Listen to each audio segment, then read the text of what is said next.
Imagine acordar em uma manhã gelada de junho, olhar pela janela do seu quarto luxuoso no Morumbi e sentir que algo está faltando. Não é fama, não é dinheiro, não são os milhões de discos vendidos ao redor do mundo.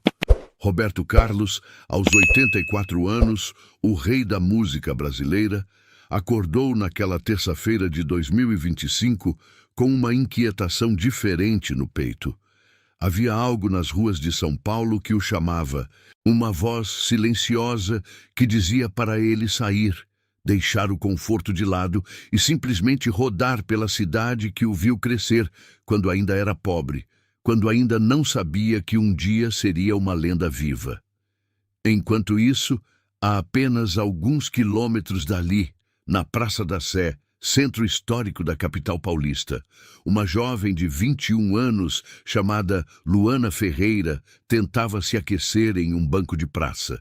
Seu corpo tremia, não apenas pelo frio cortante do inverno paulistano, mas pelo medo do amanhã. Grávida de 6 meses, barriga já saliente sob uma blusa fina e surrada, ela estava ali há 3 dias. 3 dias desde que foi expulsa de casa pelos próprios pais. 3 dias desde que o namorado desapareceu sem deixar rastros. 3 dias protegendo seu bebê com nada além de uma mochila velha e uma força que ela mesma não sabia de onde vinha. O que você está prestes a descobrir é como essas duas vidas, tão distantes em aparência, se cruzaram de uma forma que ninguém poderia imaginar.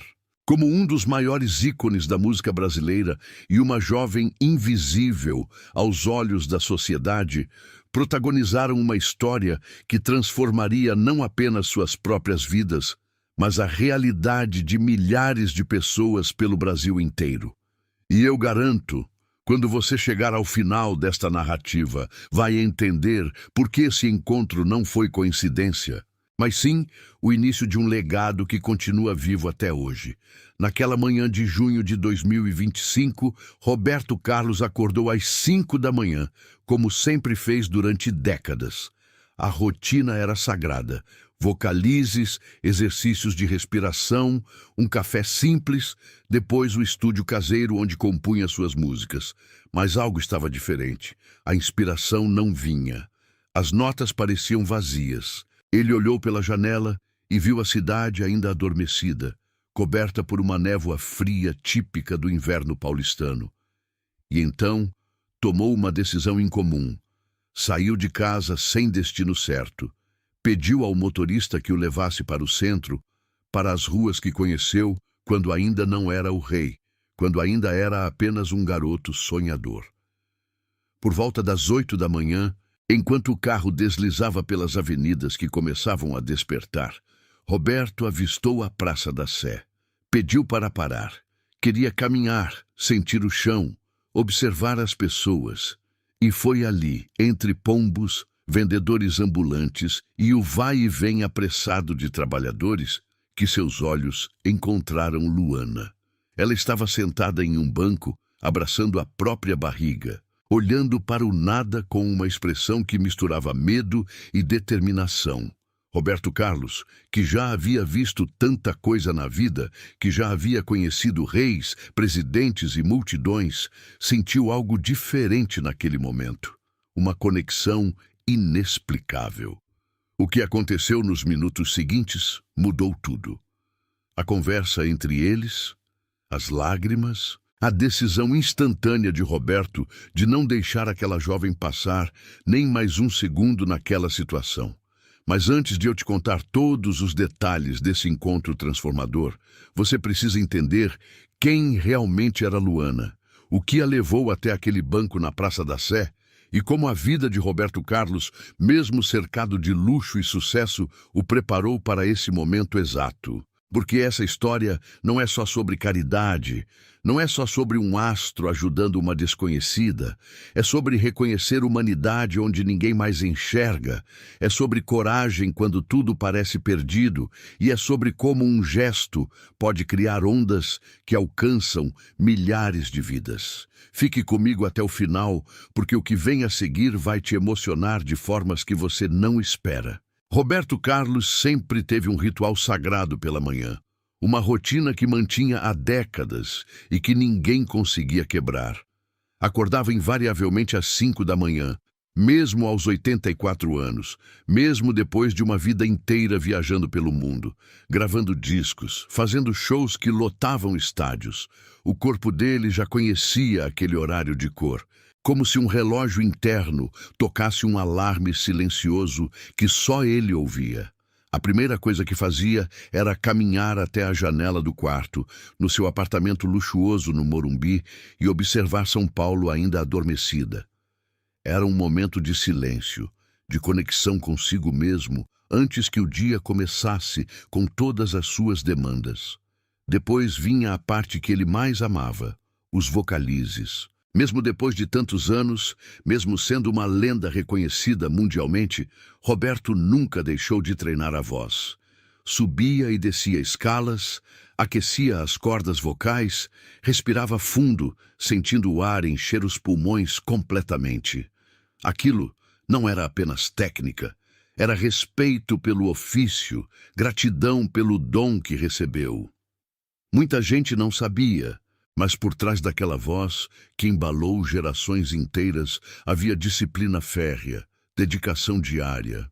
Um compromisso que ele assumiu consigo mesmo quando ainda era um garoto pobre sonhando em ser cantor. Após os vocalizes, um café simples. Nada de exageros, nada de luxos desnecessários na primeira refeição do dia. Roberto sempre foi um homem de hábitos modestos em certos aspectos, mesmo cercado de toda a riqueza que construiu. Talvez porque nunca esqueceu de onde veio, nunca apagou da memória os tempos difíceis, quando não tinha certeza se conseguiria pagar as contas no fim do mês. Essa lembrança das origens era como uma marca permanente na sua alma, algo que o impedia de se desconectar completamente da realidade das pessoas comuns. Depois do café, o estúdio caseiro. Ali era o seu templo criativo, o lugar onde as melodias nasciam, onde as letras ganhavam vida.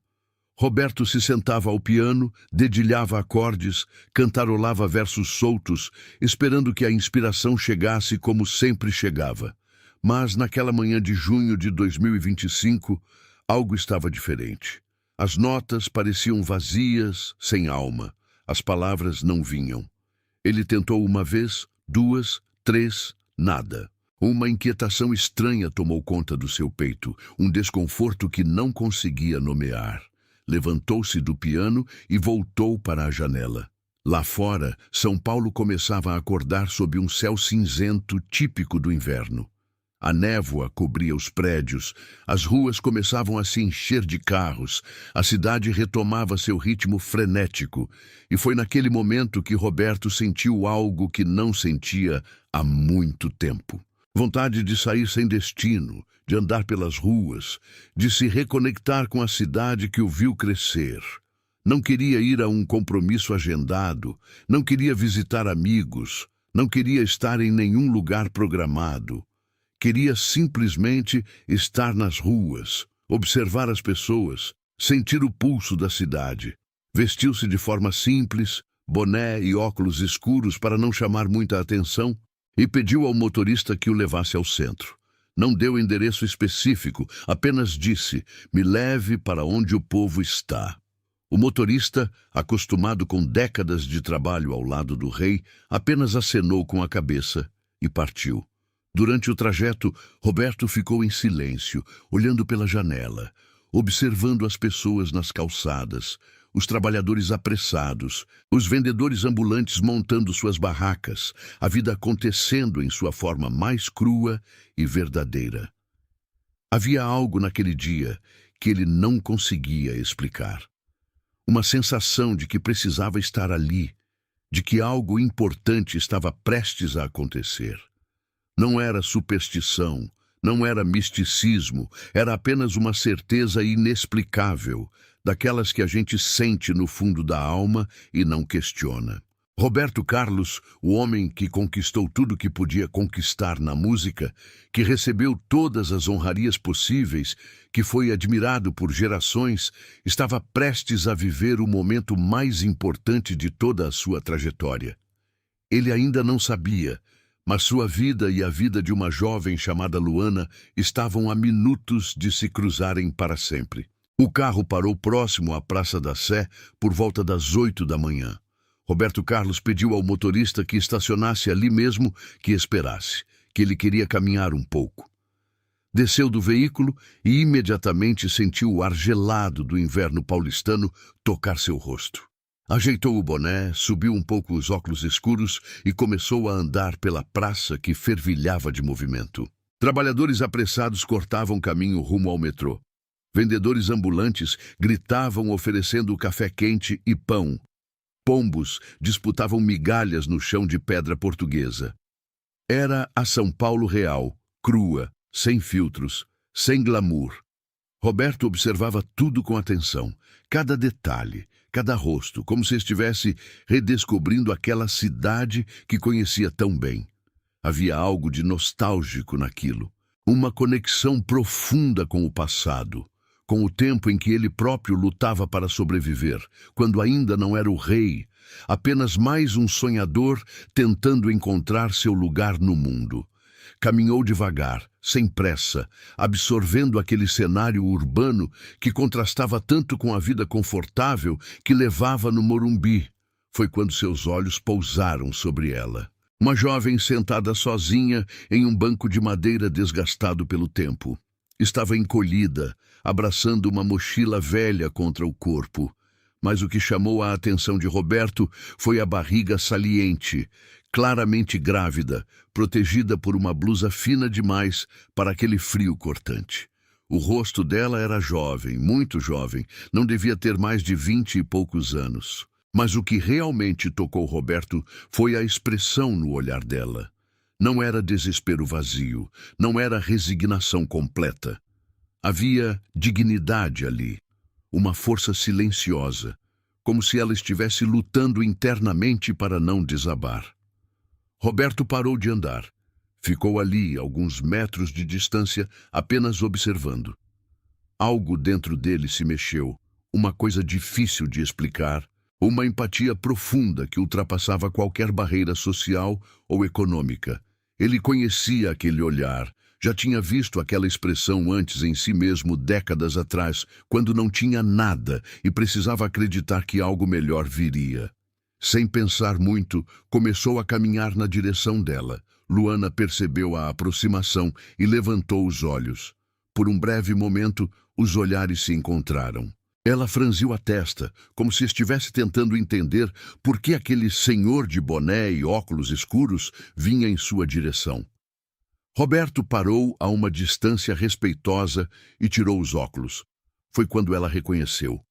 Os olhos dela se arregalaram, a boca entreabriu levemente, incrédula. Roberto Carlos, o rei, ali na frente dela, na Praça da Sé. "Bom dia", disse Roberto com a voz suave e inconfundível. "Posso sentar aqui com você por um momento?" Luana não conseguiu responder de imediato, apenas acenou com a cabeça, ainda processando o que estava acontecendo. Roberto sentou-se ao lado dela no banco, mantendo uma distância respeitosa, e ficou em silêncio por alguns segundos, como se estivesse escolhendo cuidadosamente as palavras. "Está tudo bem com você?" A pergunta era simples, direta, mas carregada de genuína preocupação. E foi essa simplicidade que quebrou todas as barreiras de Luana. As lágrimas começaram a escorrer pelo rosto dela sem controle. E entre soluços, ela começou a contar. Contou sobre os pais conservadores que a expulsaram de casa ao descobrirem a gravidez, sobre o namorado que sumiu sem deixar rastro, sobre os 3 dias dormindo na rua, sobre o medo constante de algo acontecer com o bebê, sobre a sensação de estar completamente sozinha no mundo. Roberto a ouviu sem interromper, apenas balançando a cabeça de vez em quando, absorvendo cada palavra. Quando ela terminou, Exausta de chorar, ele colocou a mão gentilmente sobre o ombro dela e disse algo que mudou tudo. Você não vai passar mais um segundo nessa situação, eu te prometo. A partir de agora você não está mais sozinha. Luana olhou para ele confusa, sem entender direito o que aquilo significava. Roberto tirou o celular do bolso e começou a fazer ligações. Chamou amigos próximos de confiança, pessoas que trabalhavam com ele em projetos sociais há anos, médicos, assistentes sociais. Em poucos minutos, ele já havia organizado tudo. Um hotel discreto onde Luana poderia ficar, um obstetra para examinar ela e o bebê ainda naquela manhã, uma psicóloga, roupas, comida, tudo o que ela precisasse. Vamos, disse ele, levantando-se e estendendo a mão. Confie em mim. Luana pegou a mão dele, ainda sem acreditar completamente no que estava acontecendo, e se levantou. Naquele momento, ali naquele banco da Praça da Sé, duas vidas se entrelaçaram de uma forma que nenhum dos dois jamais esqueceria. Roberto Carlos não perdeu tempo. Assim que Luana aceitou sua mão, ele a conduziu até o carro que esperava estacionado próximo à praça. O motorista, discreto e profissional, abriu a porta traseira sem fazer perguntas. Luana entrou hesitante, ainda processando tudo aquilo.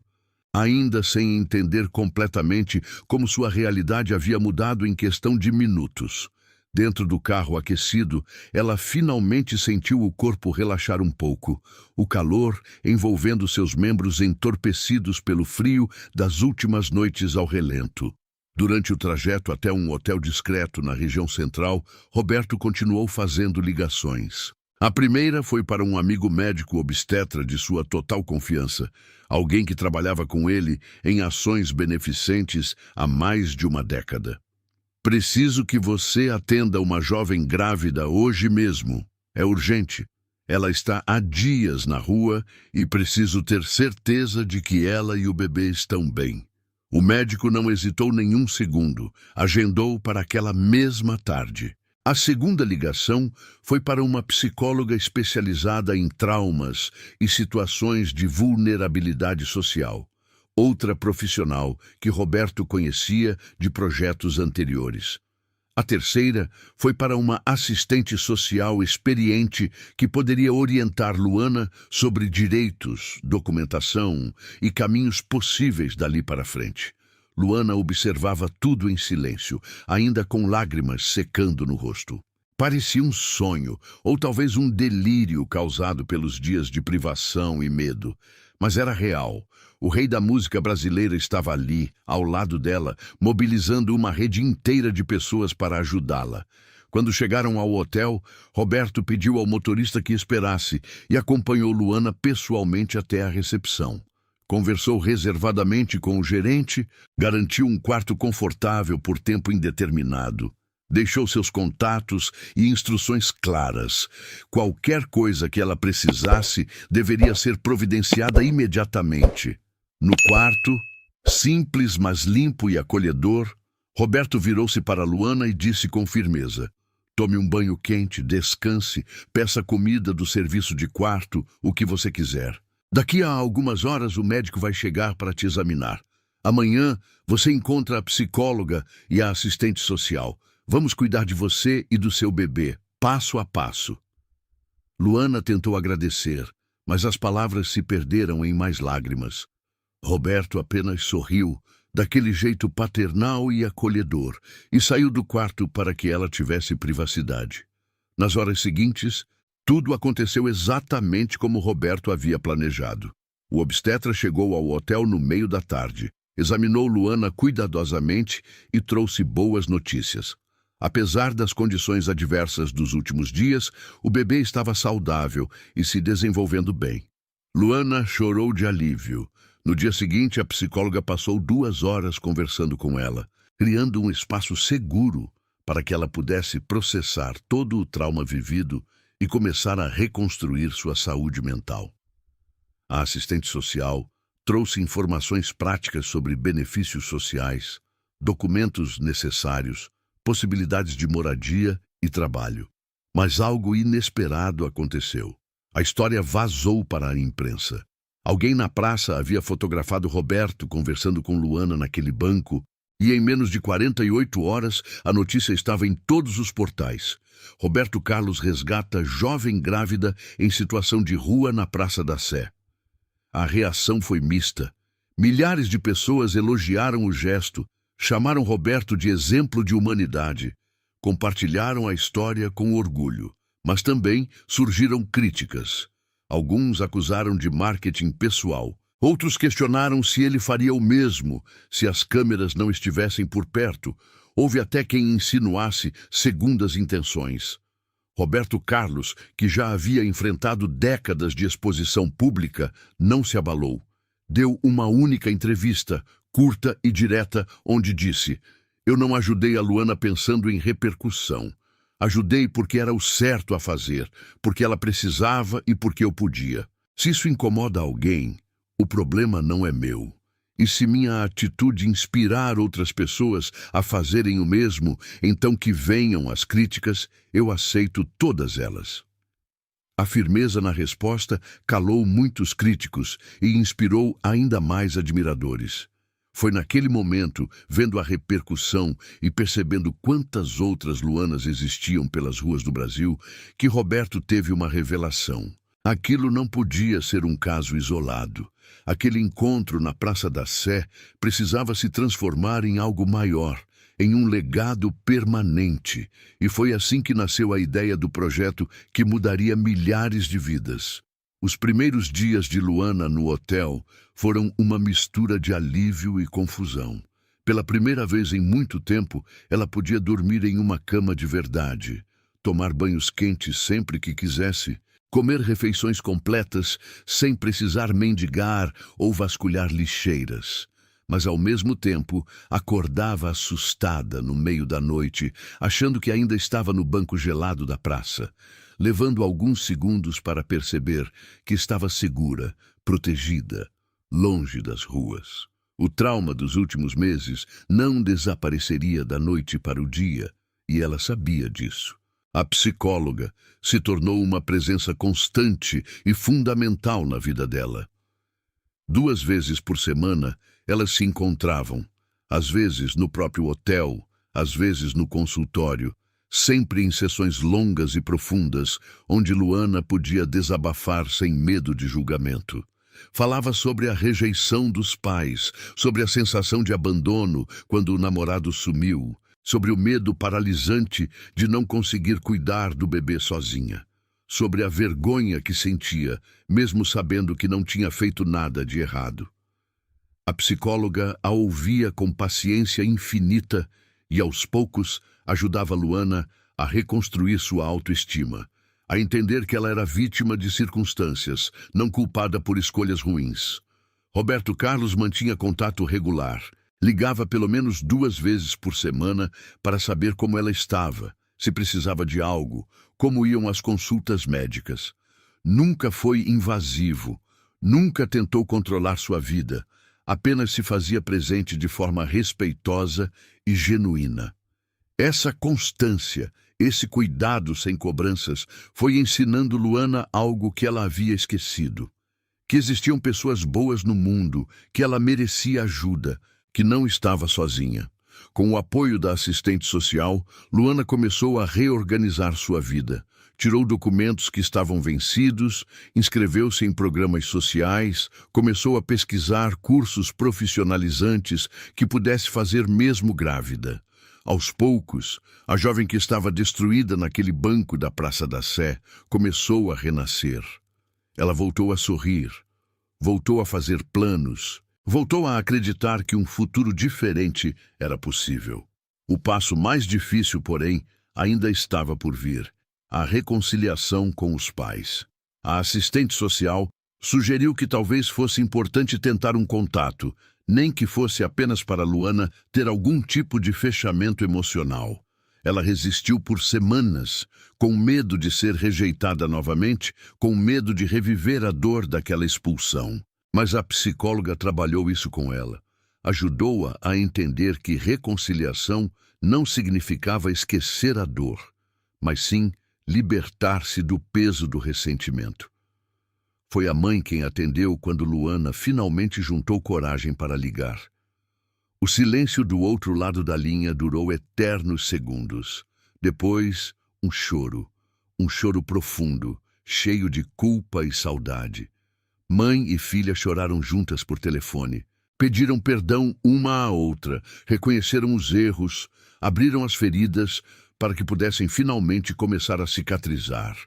A mãe confessou que não passava um dia sem pensar na filha, que o peso da consciência era insuportável, que ela e o pai estavam arrependidos, mas não sabiam como consertar o que haviam quebrado. O reencontro presencial aconteceu 2 semanas depois, em uma cafeteria tranquila, sugerida pela psicóloga, que estava presente para mediar se necessário.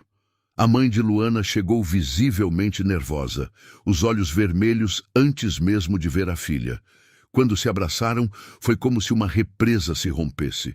Conversaram por horas, colocaram tudo para fora, choraram, riram, relembraram momentos bons do passado. Não foi um perdão instantâneo e mágico, mas foi um recomeço honesto e verdadeiro. O pai foi mais difícil. Homem de poucos afetos, conservador e orgulhoso, ele demorou mais para aceitar a situação. Mas quando finalmente visitou Luana no hotel e viu a barriga da filha, seu neto crescendo ali dentro, algo se quebrou dentro dele. Pediu perdão de joelhos, chorando como Luana nunca tinha visto. Foi uma das cenas mais emocionantes de todo o processo. Pai e filha se reconciliando, reconstruindo pontes que pareciam definitivamente queimadas. 2 meses depois dessa reconciliação, em uma maternidade de São Paulo cercada de afeto e esperança, Luana deu à luz um menino saudável de 3,5 kg. Ela escolheu o nome Miguel. E quando perguntaram quem seria o padrinho, não hesitou nenhum segundo. Roberto Carlos, o homem que a salvou quando ninguém mais acreditava nela. A notícia do nascimento de Miguel trouxe uma alegria imensa para Roberto Carlos, mas também acendeu nele uma reflexão profunda que vinha amadurecendo desde aquele encontro na Praça da Sé. Ele não conseguia parar de pensar em quantas outras jovens estavam passando pela mesma situação que Luana havia enfrentado. Quantas outras grávidas dormiam em bancos de praça naquele exato momento, invisíveis aos olhos da sociedade, abandonadas por famílias conservadoras, esquecidas pelo poder público. A história de Luana não podia ser apenas uma exceção feliz, um caso isolado que servisse apenas para aquecer corações nas redes sociais e depois ser esquecido. Foi durante uma noite insone, olhando São Paulo iluminada pela janela do seu apartamento, que Roberto tomou a decisão. Transformaria aquela experiência em um projeto social permanente e estruturado. Não seria apenas caridade pontual, não seria apenas ajuda emergencial. Seria algo maior, algo que pudesse realmente mudar o sistema, que oferecesse às jovens grávidas em situação de rua não apenas um teto temporário, mas um caminho completo de reconstrução de vida. Nas semanas seguintes, Roberto reuniu os amigos próximos que o haviam ajudado com Luana, o médico obstetra, a psicóloga, a assistente social e também advogados, administradores, pedagogos e outros profissionais de confiança que já trabalhavam com ele em ações beneficentes anteriores. Juntos, começaram a estruturar o que viria a ser o projeto Anjos da Sé. O nome foi uma homenagem direta ao lugar onde tudo começou, aquele banco na Praça da Sé, onde 2 vidas se cruzaram e mudaram para sempre. O projeto foi desenhado para ser completo e integrado. Não bastava tirar as jovens das ruas, era preciso oferecer moradia temporária segura, acompanhamento médico pré-natal e pós-parto, apoio psicológico intensivo, regularização de documentos, cursos profissionalizantes, ajuda na busca por emprego, creche para os bebês quando as mães voltassem a trabalhar e, principalmente, tentativa de mediação familiar quando possível. A ideia era que cada jovem atendida tivesse um plano individualizado, respeitando sua história e suas necessidades específicas. Roberto investiu recursos próprios significativos para tirar o projeto do papel, mas sabia que para torná-lo sustentável a longo prazo precisaria de mais do que seu dinheiro pessoal. Foi quando teve outra ideia: compor uma música dedicada a Luana e a todas as jovens que viviam situações semelhantes. A música se chamaria Anjo da Praça da Sé, e todo o lucro de vendas, streaming e direitos autorais seria revertido integralmente para financiar o projeto social. A composição levou algumas semanas. Roberto queria que cada verso carregasse verdade, emoção genuína, que não soasse como propaganda ou algo forçado. Quando finalmente ficou pronta, era uma balada emocionante que contava a história do encontro. Falava de esperança em meio ao desespero, de dignidade na adversidade, de como um gesto simples pode mudar vidas. A música foi lançada em um especial de televisão, onde Roberto contou toda a história. Apresentou Luana e o pequeno Miguel ao público e anunciou oficialmente o projeto Anjos da Sé. A repercussão foi imediata e avassaladora. A música estourou nas rádios, viralizou nas redes sociais, tocou profundamente o coração de milhões de brasileiros. As doações começaram a chegar de todos os cantos do país, pessoas comuns contribuindo com o que podiam. Empresas oferecendo parcerias, profissionais se voluntariando para ajudar. Em poucos meses, o projeto já havia atendido suas primeiras 20 jovens, oferecendo a elas a mesma estrutura de apoio que Luana havia recebido. E Luana, ela se tornou a primeira embaixadora do projeto. Depois de se recuperar do parto, de se estabilizar emocionalmente, de reorganizar sua vida completamente, ela começou a visitar escolas, comunidades, eventos, contando sua história sem filtros, sem vergonha, com uma coragem que inspirava plateias inteiras. Ela falava sobre a importância de não julgar, sobre como todos estamos a um passo de precisar de ajuda, sobre como acolhimento salva vidas. Sua presença tornava o projeto ainda mais real, mais humano, mais impactante. Roberto, ao ver Luana falando para centenas de jovens em um auditório lotado, sorrindo com Miguel no colo, percebeu que havia criado algo muito maior do que imaginava. Não era apenas um projeto social, era um movimento de transformação, um legado que o acompanharia para sempre. Os anos passaram como costumam passar quando a vida finalmente encontra seu ritmo certo, quando as feridas cicatrizam e os sonhos começam a se tornar realidade. De 2025 a 2030 e depois até 2032, o projeto Anjos da Sé cresceu de uma forma que nem mesmo Roberto Carlos, com toda a sua experiência de vida, poderia ter previsto naquele primeiro momento de inspiração. O que começou como um gesto espontâneo em uma manhã fria de junho se transformou em um dos projetos sociais mais bem-sucedidos e replicados do Brasil inteiro. As primeiras 20 jovens atendidas se tornaram 40, depois 100, depois 500. O modelo criado em São Paulo foi adaptado e implementado em outras capitais: Rio de Janeiro, Belo Horizonte, Salvador, Recife, Porto Alegre, Brasília. Cada cidade ganhou seu próprio núcleo do Anjos da Sé, cada uma com sua equipe de profissionais dedicados, cada uma salvando vidas que antes pareciam perdidas. Até 2032, o projeto já havia ajudado diretamente mais de 3.000 jovens grávidas em situação de vulnerabilidade e indiretamente impactado milhares de outras através de políticas públicas inspiradas pelo modelo. E falando em políticas públicas, algo extraordinário aconteceu em 2031.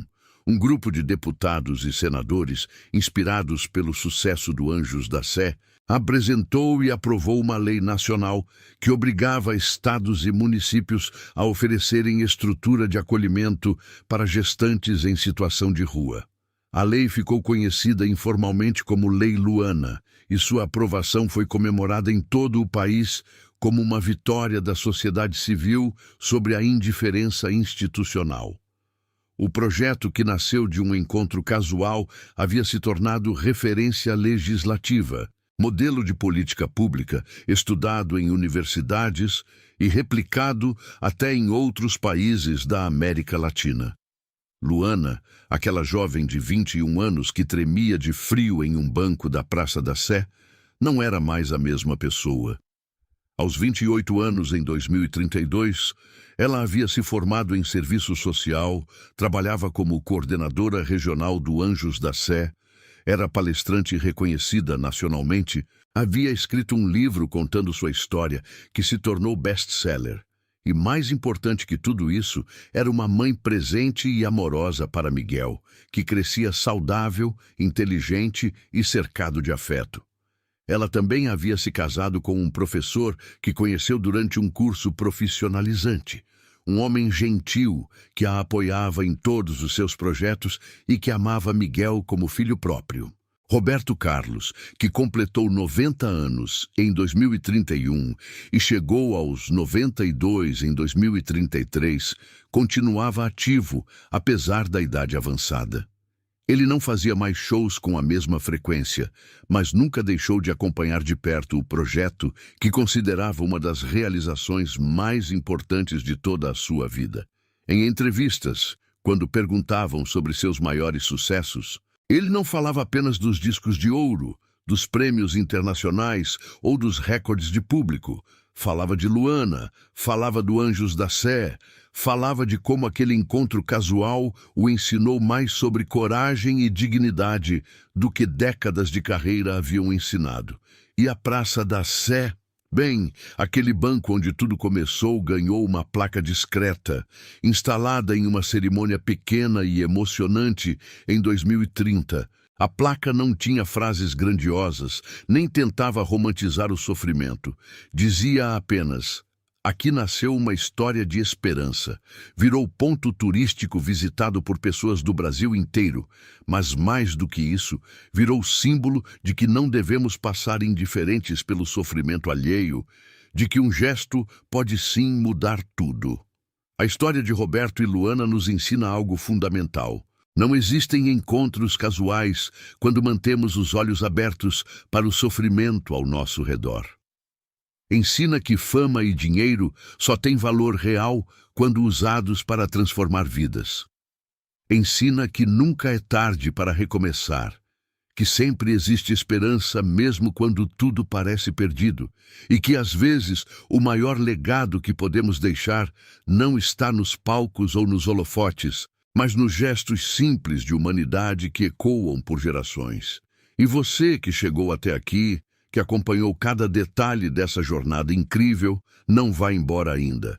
Se essa história tocou seu coração, se você acredita que precisamos de mais empatia e menos indiferença no mundo, se inscreva no canal agora mesmo. Ative o sininho para não perder nenhuma história inspiradora como essa. Deixe seu comentário contando o que achou. Compartilhe com alguém que precisa ouvir essa mensagem, porque histórias assim só ganham força quando são compartilhadas, quando se espalham, quando inspiram outras pessoas a fazerem a diferença. Nos vemos no próximo vídeo.